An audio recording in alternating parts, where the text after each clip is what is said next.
Boa noite, boa noite, sejam todos bem-vindos a mais um Evangelho no Lar. Como fazemos todos os domingos, aqui estamos novamente, convidando esse Mestre amado para nos visitar o ambiente em que nos encontramos nesse momento. Que possamos estarmos receptivos nessas bênçãos amorosas que emanam desse Mestre amado para todos nós. Então, boa noite para quem nos assiste, bom dia, boa tarde para aqueles que nos assistirão posteriormente. E assim, desejando que todos sejam bem-vindos, que nós iniciamos mais um Evangelho no Lar, elevando nosso pensamento ao Mestre Jesus, convidando para que nos visite, bem como os nossos anjos de guarda, a nossa Mãe Santíssima, todos que são a maior prova de amor, que se doam por nós, que se doaram por nós. Mestre amado, vá chegando de mansinho, vá adentrando este ambiente, vá adentrando nosso coração, a nossa mente, iluminando tudo e todos, aqueles que fazem parte do nosso cotidiano, aqueles amores distantes, aqueles que partiram para o plano espiritual, aqueles que continuam na caminhada conosco, fazendo parte do nosso cotidiano. Aqueles irmãos difíceis que nos auxiliam na nossa evolução espiritual, que possamos amar e compreender como Tu, Mestre amado, nos ensinou. Derrama sobre todos nós, encarnados e desencarnados, Tuas bênçãos. E rogamos a Ti, Mãe Santíssima, nos envolva todos com Teu manto de luz, com Teu manto de amor e paz. E os convidamos a todos a ficarem conosco em mais este Evangelho no Lar. Que assim seja. Hoje nós vamos falar um pouquinho sobre a beneficência, que está lá no item 11 do capítulo 13 do Evangelho segundo o Espiritismo. E como sempre trazemos para ilustrar o nosso estudo do livro Vivendo o Evangelho, uma psicografia de Antônio Baduy Filho pelo Espírito André Luiz, nos diz assim: Jesus te espera. É verdade que tua vida anda carregada de compromissos. Tens responsabilidades inadiáveis no campo profissional. Carregas o fardo do sustento familiar, exigindo-te trabalho e sacrifício. Assumes tarefas domésticas, zelando pelo equilíbrio do lar. Atendes os reclamos dos filhos em suas necessidades de apoio. Cultivas a companhia do cônjuge, muitas vezes exigente e caprichoso. Socorres a parentela em múltiplos deveres e dificuldades e cumpres as obrigações sociais que tua posição te impõe. É verdade, sim, que teus dias estão comprometidos com muitos afazeres. Contudo, ninguém é tão ocupado que não possa dispor de algum tempo para aliviar a dor alheia, além do círculo estreito das relações pessoais. À tua volta, inúmeros irmãos sorririam felizes com as migalhas de tuas horas, distribuídas no compasso da solidariedade. E instituições de apoio fraterno pedem tua presença amiga. Movimentos em favor dos desafortunados, sopas, sala de costura e campanhas contra a fome aguardam a generosidade de teus braços e a habilidade de tuas mãos. Atravessa, pois, os limites do egoísmo familiar e avança teus passos, ainda que vacilantes, na senda do bem. Na fronteira da caridade, Jesus te espera. Lindas palavras, não é? De André Luiz. Nos dizendo que Jesus está nos aguardando logo ali, na fronteira da caridade. Mais uma vez, sejam todos bem-vindos. Diz assim o Evangelho: a beneficência. A beneficência, meus amigos, dar-vos-á neste mundo os mais puros e doces prazeres, as alegrias do coração, que não são perturbadas nem pelo remorso, nem pela indiferença. Ó, pudesseis compreender tudo o que de grande e doce encerra a generosidade das belas almas, esse sentimento que faz que se olhe o outro com o mesmo olhar que se olha a si mesmo, que se desnude com alegria para vestir seu irmão. Pudesseis, meus amigos, não ter ocupação mais doce que a de fazer seus irmãos felizes. Quais as festas do mundo que poderíeis comparar a estas festas alegres, quando, representantes da divindade, trazeis alegria a estas pobres famílias que na vida só conhecem vicissitudes e amarguras. Quando vedes esses rostos descorados subitamente brilharem de esperança, pois não tinham pão. Esses infelizes e seus filhos pequenos, ignorando que viver é sofrer, gritavam, choravam e repetiam estas palavras, que se cravavam como um pontiagudo punhal no coração materno. Tenho fome.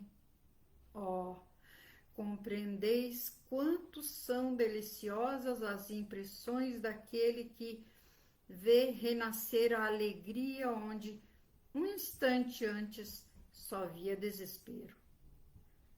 Compreendei quais são vossas obrigações para com vossos irmãos. Ide até o infortúnio, ide, sobretudo, em socorro das misérias ocultas, pois são as mais dolorosas. Ide, meus bem-amados, e lembrai-vos destas palavras do Salvador.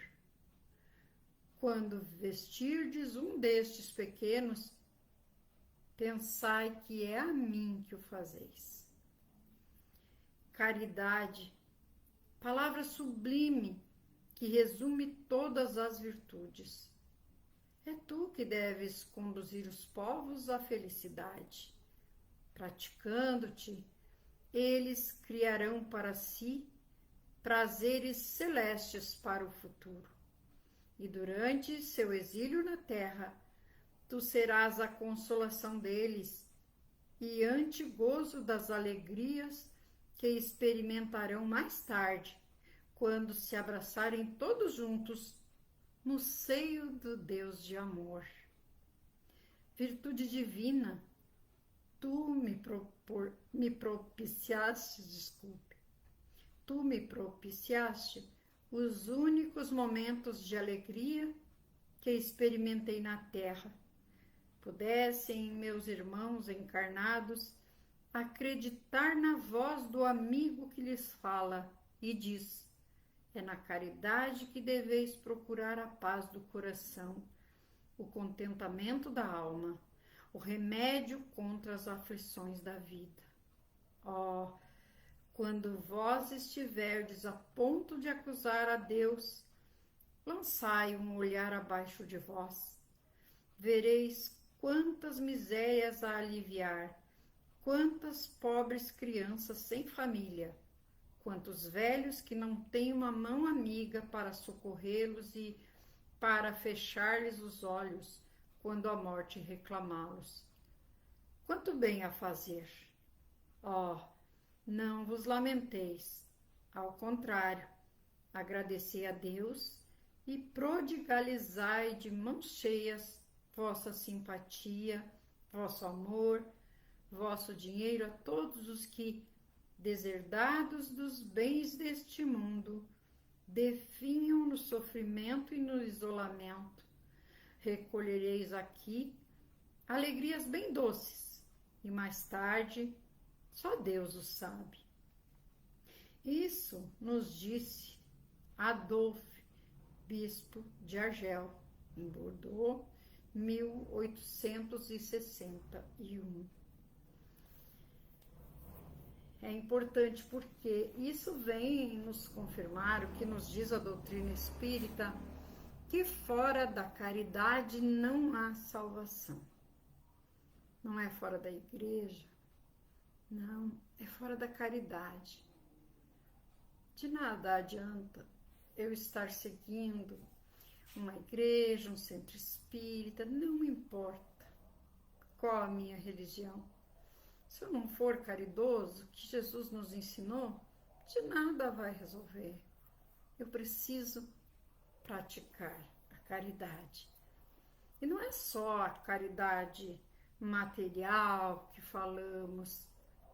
Essa nos diz o Evangelho que é bem mais fácil de praticar. A mais difícil é a caridade moral, aquela que precisamos ter pureza no coração para falar uma palavra amiga, um gesto de carinho, porque precisa ser autêntico, sincero, senão de nada vale. Porque sempre falamos, nós podemos entre nós usarmos máscaras, mas com Jesus, com o nosso Pai, não, eles nos veem como realmente somos. Então é por isso que é importante sermos autênticos ao falarmos uma palavra de conforto, de esperança, de fé para os nossos irmãos. E nos diz assim o roteiro sistematizado: porque a prática da beneficência nos proporciona as mais doces e verdadeiras alegrias neste mundo? Porque nos liberta do egoísmo, aproximando-nos do irmão necessitado e, consequentemente, de Deus. Em decorrência, sentimos uma alegria que nem o remorso, nem a indiferença perturbam. Pudesseis, meus amigos, ter por única ocupação tornar felizes os outros.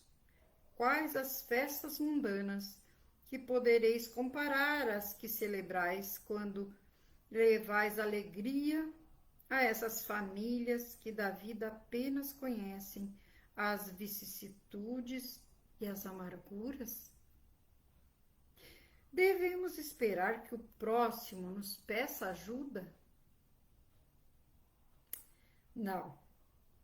É dever de todos nós irmos ao encontro do infortúnio, das misérias ocultas, aliviando dores e trazendo alegrias aonde antes havia amargura e desespero. Compreendei as obrigações que tendes para com os vossos irmãos. Ide ao encontro do infortúnio. Onde está expresso esse dever de aliviar as dores dos nossos irmãos? Em todas as palavras e atos de Jesus, nos ensinando o amai-vos uns aos outros. E mais claramente neste preceito, quando vestirdes a um destes pequeninos, lembrai-vos de que é a mim que o fazeis. O companheiro que se te afigura incorrigível pelos desgostos que te impõe é um enfermo da alma, a pedir-te doses reiteradas de compreensão e socorro, de modo a refazer-se. É importante essa questão, porque às vezes nós pensamos que a caridade deve ser praticada só fora de casa, mas não. Eu não lembro bem nesse momento se é Emmanuel ou se é André Luiz que nos diz que a verdadeira caridade começa em casa. Então, eu tenho aquele parente difícil, aquele filho difícil, e eu desisto dele porque ele é muito difícil e nós, vamos dizer assim, não batemos. E a doutrina nos ensina que se isso acontece é porque, quem sabe, numa encarnação anterior, numa existência anterior, não precisamente na encarnação anterior, mas numa existência anterior, nós podemos ter prejudicado muito esse nosso familiar. E ele vem justamente agora para nos reajustarmos. E nos reajustarmos de que maneira? Pelo amor. Então é muito importante. Então, quando diz que a verdadeira caridade começa em casa, também nos utilizando do Evangelho, podemos dizer, não é? Que muitas vezes precisamos calar para deixar um mais tolo que nós falar. Isso também é caridade. Desde que a gente não tenha raiva, não tenha mágoa no coração, que consigamos perdoar quem nos ofende, nos magoa, mas que principalmente nós nos perdoemos também. Porque muitas vezes o nosso orgulho não nos deixa perdoar aos outros e nos perdoar. O auto-perdão é tão importante quanto o perdão. Isso é muito importante que a gente pense nesse aspecto. Nós precisamos praticar a caridade com os outros, sim, mas é a caridade para conosco mesmo, que é nos perdoar porque somos pequenos e erramos ainda. Então, não posso perdoar o meu semelhante se eu não me perdoo. Se eu não me perdoo, o orgulho está me falando mais alto, achando que eu sou boa demais para errar. Não, nenhum de nós ainda está nesse degrau evolutivo. Por isso estamos aqui. E nos diz assim: qual a importância da caridade para com os povos que habitam a terra? Essa virtude irá conduzi-los à felicidade, pois, praticando-a, acharão consolação para seus sofrimentos no presente e criarão para si infinitos gozos no futuro. Por que nos diz assim? Porque nós, hoje, praticando a caridade, com sinceridade, com fraternidade, pensando realmente em sermos solidários, nós estamos semeando. Podemos já ir colhendo os frutos nesta existência, mas com certeza, em outras existências, na existência futura, por isso aqui fala: e acharão consolação para seus sofrimentos no presente e criarão para si infinitos gozos no futuro. A semeadura, sabemos que é livre, a colheita obrigatória, então seremos obrigados a colher coisas boas que semeamos.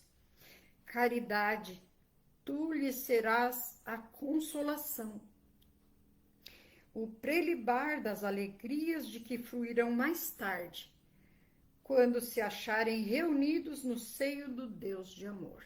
Então, que possamos, ao nos encontrarmos no plano espiritual, lembrarmos que esse degrau nós conseguimos subir, que conseguimos resgatar aquilo para o qual viemos, a prova para a qual viemos. E onde devemos buscar a nossa paz, é na caridade que devemos buscar a paz do coração, o contentamento da alma, o remédio para as aflições da vida. Quando estiverdes a ponto de acusar a Deus, lançai um olhar para baixo de vós e vede quanto bem a fazer. Porque às vezes nos lamentamos por alguma coisa que nos aborrece, que nos acontece, e esquecemos de olhar para os irmãos que estão em maior dificuldade, passando necessidades, enfermidades piores que as nossas. Mas quando olhamos só para nós, esquecemos de olhar para os irmãos. Então é importante, por isso que nos fala, quando estivermos a ponto de acusar a Deus, que possamos olhar abaixo de nós. E nós vamos ver quanto bem temos a fazer. E repetindo não só coisas materiais, um alimento que seja, mas uma palavra amiga, porque às vezes o irmão não precisa de nada material. Financeiramente ele está bem, mas espiritualmente ele está mal, materialmente ele está bem, mas precisa de um carinho, de um sorriso, de um abraço, de uma palavra de esperança, de fé. Essa caridade, diz o Evangelho, é mais difícil de praticar, porque exige a pureza do coração. E de que modo podemos praticar a beneficência? De vários modos. Socorrendo crianças sem família, ou idosos esquecidos e abandonados, visitando enfermos e solitários, concedendo nossa simpatia, amor e recursos materiais aos que deles necessitem. Colhereis nesse mundo bem doces alegrias, e mais tarde, só Deus o sabe. É assim que nós encerramos o nosso Evangelho de hoje, que possamos sim semear o bem, o amor, para que possamos colher essas doces alegrias de que nos fala o bispo Adolfo, o bispo de Argel. Vamos então encerrando o nosso Evangelho, mais uma vez já com a nossa água, agradecer a esse mestre de amor, de paz, de luz, por essa companhia abençoada neste momento do Evangelho. Agradecendo pelas bênçãos desta semana que passou e rogando o amparo, a proteção, o auxílio para mais uma semana que se inicia. Dá-nos a força, a coragem, Mestre amado, para que possamos prosseguir, seguindo teus passos de amor e paz, que possamos compreender aqueles irmãos que nos compartilham a caminhada. Dá-nos a sabedoria, Mestre. Fortaleça a nossa fé, que possamos nos lembrar que o Pai não erra o endereço, que estamos na família certa, com os parentes certos. Precisamos burilar em nós o orgulho, o egoísmo, a vaidade e praticar mais o perdão, a beneficência, a caridade. Ilumina o nosso caminho, Mestre amado, em mais uma semana, fortalecendo todos aqueles que neste momento estão aflitos, perturbados, aqueles enfermos do corpo, da alma, que nas nossas águas já esteja sendo colocado o medicamento invisível que nos trará o alívio, aquele alívio que necessitamos, e para aquele que assim o merecer, que a sua fé possa curá-lo. Como tu dizias, Mestre Jesus, a tua fé te curou, a tua fé te salvou. Fica conosco hoje e sempre, iluminando o nosso caminho, nossa mente e coração. Que assim seja. Um beijo no coração. Até o próximo domingo, se Jesus permitir.